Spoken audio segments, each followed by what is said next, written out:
یو ضروري خبره او یو ډېر اهم سوال او جواب دا دی چې کله یو مسلمان راولګي او اوبه ویوړو او چې کله اوبه ویوړو په اوبو کې مړه شو، نو آیا ده ته غسل ورکول دا جایز دی که جایز نه دي؟ غسل به له مسلمانانو ورکوي که به نه ورکوي؟ ځکه زموږ د مسلمانانو دا عقیده ده او دا زموږ شریعت دی چې کله یو څوک مسلمان مړ شو تاسې ولمبوئ په صحیح طریقې سره صفای کوي، د الله تعالی ملاقات له روان دی.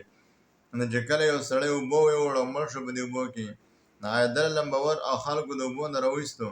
نو دله دوباره لمبول پکار دی او که دا یو پېره خو ده لامبلي دونه لامبلي چې د لامبل د وجې نه خو مړ دی، د لامبل د وجې نه خو مړ دی، نو اوس نور لمبا ضروري ده او که ضروري نه ده؟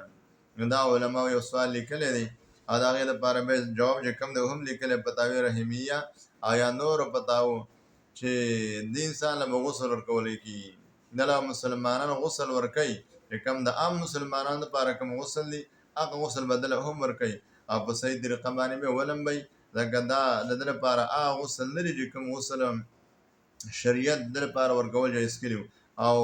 ورکول لازمي کړي نه هغه غسل درته نه دي ورکړی شوي، لهذا دله بېرته خلک غسل ورکوي. البته که کومو خلکو دا په دې اوبو کې ولي چې مړ پروت دی په اوبو کې او په اوبو کې ورې څو غوپې ورکړې او راویسته غوپې ورکړې او د لمبولو په نیت چې به دا پکې د ده لمبول هم شو، نو بیا دغه لمبول پکې صحیح شو، بیا دوباره بل لمبولو ته ضرورت نشته دی، به دا غوپې چې ورې په دې اوبو کې ورکړې په نیت د لمبولو باندې چې مړی موږ لمبو، نو به دا د هغه لپاره لمبول شو. خو که هسې و نو بیا به خامخا هغې له غسل ورکوي او